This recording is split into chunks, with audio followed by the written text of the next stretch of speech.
Let me learn, because you know your girl be tired. I'm trying to live that soft life too. Like, what you mean?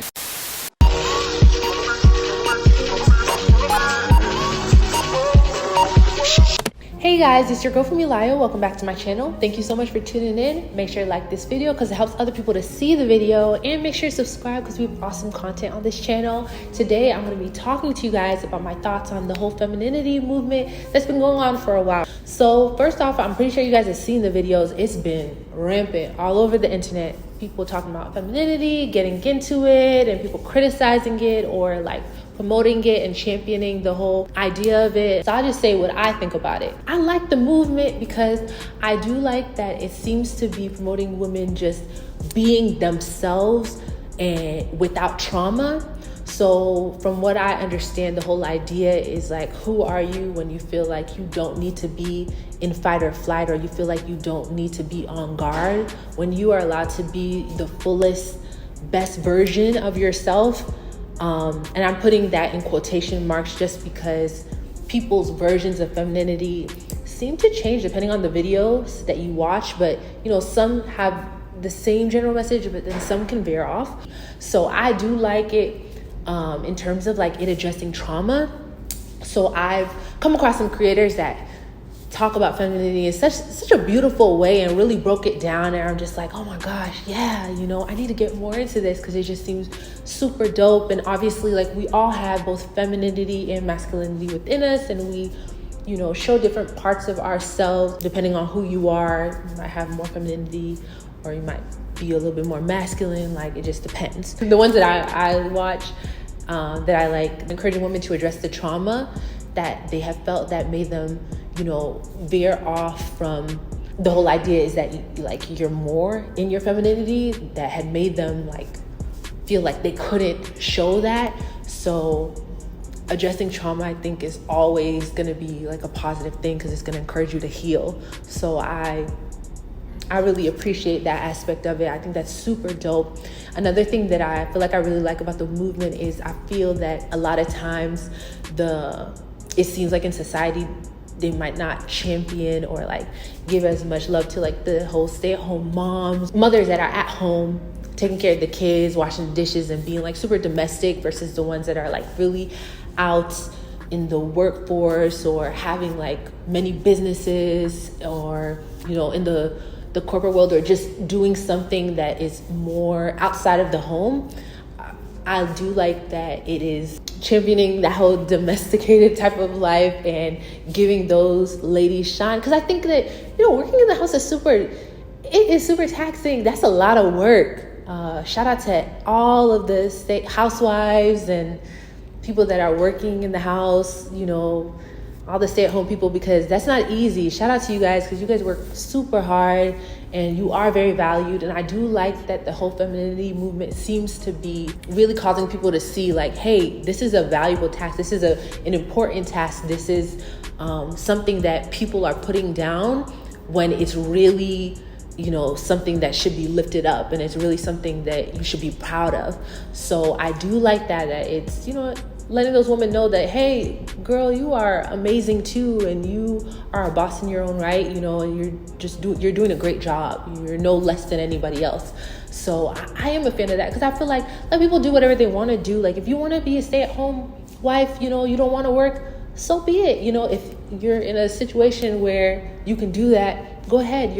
Your job is hard, you know, and if you want to be out in the work world and you want to do your thing, climb the corporate ladder, or be the boss babe with a couple businesses and, you know, get into the bag, you are amazing, sis. Like, you're getting it. Or if you want to do both, you want to stay at home, but you also want to have your business on the side, and you're finding a way to juggle both, you're amazing too. So I just believe that everybody has value in all the different areas, but I do like that the femininity movement is showcasing and promoting the value in the domesticated side, because I do feel like, you know, comment down below, but I do feel like it's kind of looked down on a little bit sometimes. But with this whole movement, it's been in higher esteem. But obviously they are championing women to like still have your own source of income in some way in case something goes wrong. With the whole like being your best self, it is encouraging women to like level up in different areas of their life, really invest in yourself, really dote on yourself, care for yourself, really take time to make yourself feel good. It's very like feelings based and like so that was super interesting for me, and like letting you know like it's okay to be soft, you don't gotta be hard all the time, and so I like that because sometimes we be tired out here, you work hard, you're tired of just people, and you just you know what I mean, you on guard mode, and it just the encouragement to be like, hey, it's okay to just chill and just like rest and just like embrace that other side of you, and embrace the people who allow you to be that side of yourself too, because I think that what I've noticed from watching the videos and stuff like that, it's been very eye-opening, because in terms of like who you choose to surround yourself with, in the sense that like whatever this best version of yourself is, like let's even say like you're not even like so much in your femininity, like you're even more so on the masculine side, like whatever side of you that you believe is like your best, most healed self, in what environment do you feel the most comfortable being that side of yourself? Like, in what environment do you feel the safest? So you can be cautious of like the places that you frequent, or like the people that you're around, or the type of partners that you choose, because you want to more so bring out this certain part of yourself, which in this case would be that femininity. So you want to choose a place that you feel safe being in your femininity, and it causes you to question in your mind, okay, so if I want to be this part of myself, what do I need in order to fully be that part of yourself? So you can really start to think about like how you want your life to look like, and what type of partner you want, and like just your ideal dynamic, and what all that entails, and what all needs to happen in order for you to show up as your best self, and what all you can control, what you can't control, and how you're going to handle it in those different type of scenarios, which I thought was some really interesting knowledge, and like hearing like the whole feminine way to like address conflict and this, that, and the third. And I was just like, very interesting, very interesting. So going with that, it is also interesting to see like, depending on what creators that you watch that do speak on the whole femininity, I try to pick creators that don't necessarily focus on like just it being based on Western influence. Like I think you guys already know, my name is Funmi-Layo, so I'm African and Black. So it's like, you don't want to lose your culture, and, in falling into something and just adopting like completely different ways than like, kind of what your culture is, kind of thing. I don't know if I'm explaining that correctly, but I do notice like, obviously depending on what creators you watch, like some of it is kind of based on Western standards, but I have actually been watching like creators that are Western, but also like Indian, Middle Eastern, and African, just Black people, like just more so minorities too, because I do think that is something to watch out for. Like just in general, with anything that you watch online, you still want to hold on to who you are, right? And your own culture, yourself. So a lot of things can kind of lean towards performative things that are based on Western culture. But if that's not even what you're about, then that might not work for you. But if that works for you and that's what you want to adopt, even if it's not your culture, then so be it. But I do notice like certain things might just be something where it's like, I think that for me necessarily this wouldn't be considered femininity. This would just be something that is like Western, and it's just not. It don't go with what I'm on and my culture that I'm trying to be on or whatever. So you do notice too, like one of the, I guess not the best things, or something that has been criticized, is like that there are certain like femininity things or topics of discussion that are more so performative versus like inner femininity.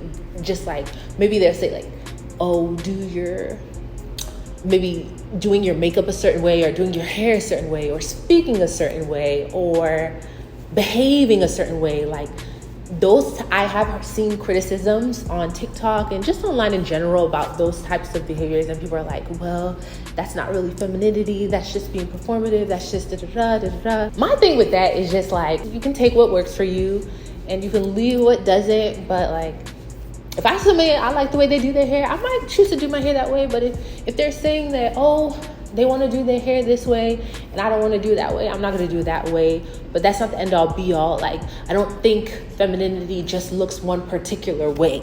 You know what I mean?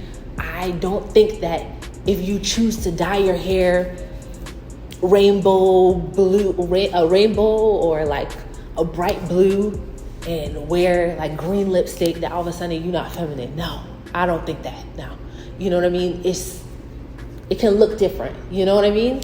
So in that, I see where people are like, it's performative. If like they're seeing like everybody that is championing it look a certain way or like have a certain aesthetic, I seem to look different. So I don't think that it just looks one particular way. So I'll say that. Another thing that I do notice, sometimes it seems like in certain conversations, men are just like this and women are just like that. And I just don't believe we're all a monolith. Not everybody's the same. But I do understand they're talking about the rule though, and not the exception. But just because of the nature of things, people are not going to say all the time some men or some women in terms of like when they're talking about dynamics of femininity and masculinity and everything like that.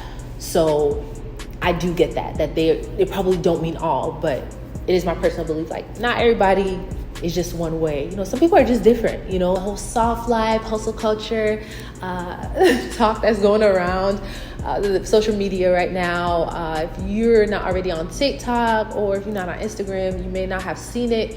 Because I don't know if I've seen many videos on YouTube about it. But yeah, so basically like the whole soft life is like more chill.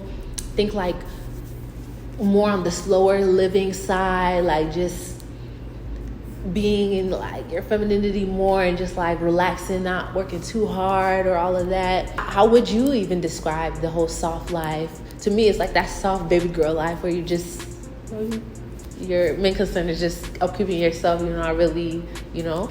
And then, you know, obviously the hustle culture is that grind, go get it, don't stop, like make money, no sleep, you know, that kind of thing. I definitely believe in hard work.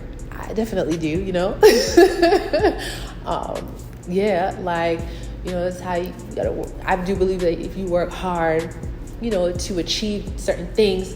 But with all the content that's going on nowadays, I wonder, is that a limiting belief? Because some of the stuff that I've been, you know, intaking from the media has just been such that, like, you don't always have to work hard, like, in order to achieve greatness or whatever. Sometimes you could just like work smart and just like, or I've even seen certain videos where they talk about like, you know, just leaning into your femininity and then being able to like just achieve stuff through that.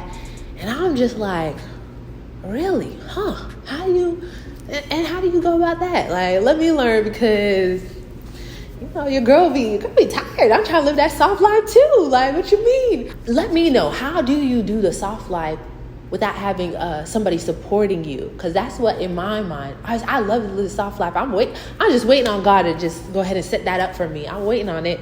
In Jesus' name, it's coming. But I don't have that right now, that, you know, that support to just go ahead and live that that soft life just yet. But it's coming, you know, it's coming. But I don't know, because, and that's why I even saw something where it's like, even if you want to be the one to even create that soft life for yourself, sometimes you got to work hard in order to get to that point. But again, I don't know, is that a self-limiting belief on my part? I seen it online too. Somebody else said it too, because I'm like, I thought I was the only one, because I'm like, I'm over here thinking, am I just negative, you know? But but I do believe, like, sometimes you have to, like, you go through seasons. My personal belief is you go through seasons where it's like, this season might be like, go get it. And then the next season might be like, all right, you can chill more. You can just sit pretty for a little bit, you know. But they do speak about like being able to, I guess it's because your energy is more focused and more intentional and flowing, then you don't have to work as hard. I guess you're working smarter in that case. And so in that way, you're receiving the benefits of soft life, but you're still working, but you're getting the benefits of soft life. I don't know. But right now, it just seemed like you gotta go on and get to it before, you know, you can live that soft life. Or you can also, another thing, I think they talked about it on TikTok, like if you just get lucky, you know, and things just end up just working for you. So those are my thoughts, but overall I'm for it. You know, I'm all for healing. I'm all for like exploring, you know, your different sides, or your more like feminine side. You know, seeing what you like, you pick up what you like, you drop what you don't. It's cool. I'm with the movement and everything like that.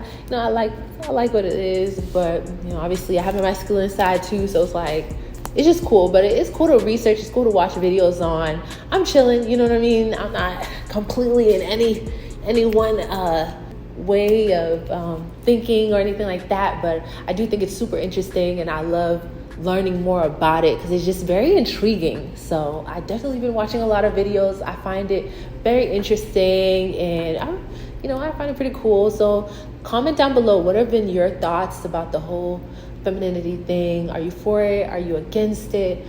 I've been loving the content I've been seeing so far, but then again, it's, if I ever see something that I don't like, I'll just off it, because I've seen stuff that I do like. So let me know if your view's been tainted in any way from any specific video or something that you saw.